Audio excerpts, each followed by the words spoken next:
When you open up Lightroom CC for the first time, there are going to be a few windows and a little tutorial if you want to watch it or go through it, and it kind of walks you through the interface. So I recommend doing that as well as watching this video.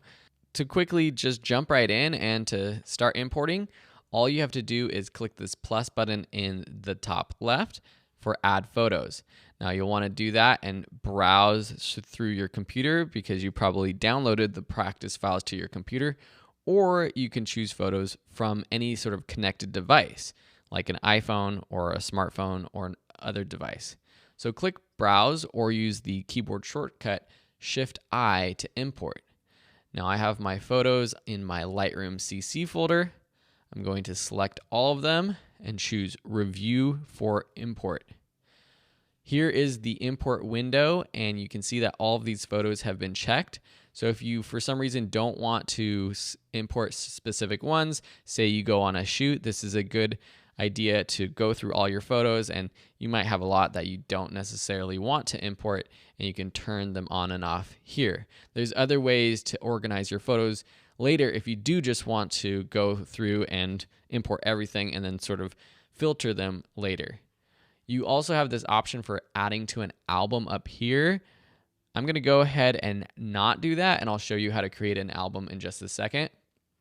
And then you have this check all or select none button here, which would make it easy to select all or to select none if you have a bunch of photos.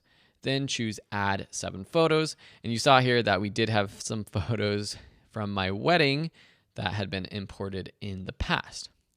So when you open a new set of photos, they'll appear down here in this sort of film strip at the bottom, and you can go through by clicking on them or using the arrow buttons on your keyboard to go left or right. So I want to teach a little bit about organizing in this lesson. If you come from Lightroom Classic CC, you can see how simplified this sort of interface is. On the left below the Adding Photos button, you have the My Photos button. This is how you can organize photos, and you can choose to see all photos. You can choose to see the recently added photos. If you have multiple imports, you will have them by date, or you have this album option here. And this is where I want to go ahead and create an album. So click the plus button to add an album. We'll call this Lightroom Practice Edits. I have include the selected photo option selected, which will include this one photo of the donut man, which is good to show you that you can select photos from your film strip down here to add to this folder, or this album that is, and then just click create. Now this album only has one photo in it. So if I click on that, now you see in this film strip at the bottom that only one photo is in this album. So to add photos to this album, I can go back to my recently added photos to see all the other ones, select the ones I want to add by shift clicking or command clicking on a Mac, control clicking on a PC, then just drag and drop into this album here. If you click this plus sign, you'll also notice you have a folder. A folder is a way to group albums. So say you want to have a folder of all of your vacations. You can have a vacations folder, and that will appear here. And if you want, you can drag and drop your albums into the folder. So say I create another folder. We'll call this Photo Masterclass. So this is going to be another folder, and we can put this album into that folder now. And so it's just an easy way to organize your different albums. So that's a little bit more about the organization. Let's just talk quickly about viewing and rating. So here you can click these buttons in the bottom to view your photos in a different way, from grid mode to square grid, so that all the photos are the same size. You have your standard detail option, which is best for when you are wanting to preview more full screen. Then you have an ordering option, this button down here, which you can order these photos by capture date, import date, modified date if you sort of edited them before, or star rating. So that brings me to my flagging and rating system.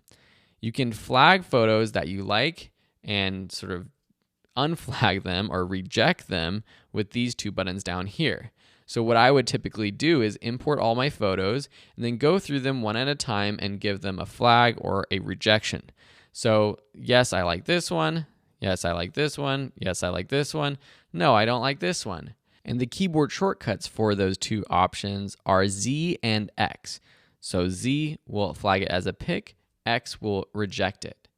And you also have these star ratings. So this is another way that you can filter your best photos, and this helps you choose which ones you will edit or not. So this one, say I want to rate it as 1 star. This one I'll do 2 star, which you can use the keyboard shortcuts 1, 2, 3, 4, or 5. This one I love, so we're gonna set that as 5. This one is a 2. This one is a 3. This one is a 4. This one is a 5. Now, how do you filter these? Click this filter button at the top, and I'm gonna go ahead and close this down over here on the left-hand side, so we are more full screen. And you can choose this filter option to show your filtered photos. You can filter by rating. So this is filtering photos and only showing ones greater than 3 stars, greater than 2 stars, greater than 4 stars, greater than 5 stars, greater or equal to. You can click this equals button to change how it is rated. So if you just want to see 1 star photos, set it to equals and click 1 star. To turn off the filter, just click the filter button up here. You can also filter by your rejections or picks. So clicking one of these, it will show all the picks. Clicking off of it and then choosing your rejections will show the rejections. And then if you haven't flagged any, you can click that middle one, and now you can flag them. Choosing multiple of these, you can show ones that have been rejected and not picked yet, for example. You also have filtering options here, like showing photos, videos, keywords, if you add any keyword data to your photos, which I'll show you in a sec. Cameras, so it imports all the metadata from these cameras. So if we just want to see Fujifilm X-T2 photos, then we can choose that camera.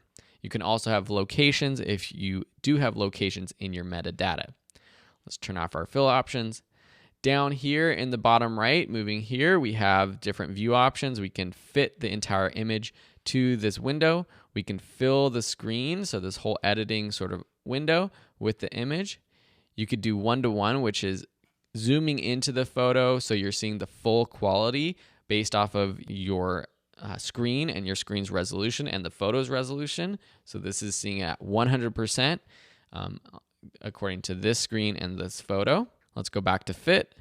And then you can turn on and off the film strip down below. And then you can also show the original if you've made edits or not, which we'll see in just a second. You have these tagging and information buttons down in the bottom. So if you click the information button, any of the metadata that is imported or seen through the file is here. So you can see the camera, the lens, the information, the settings, ISO, the lens you use, the aperture, the shutter speed, which is really awesome. And then here is where you can add things like a title. You can add the location, San Dimas in California. And you see a map actually pops up where we took this photo, if you're more precise, that is. You'll notice that down below that it is syncing.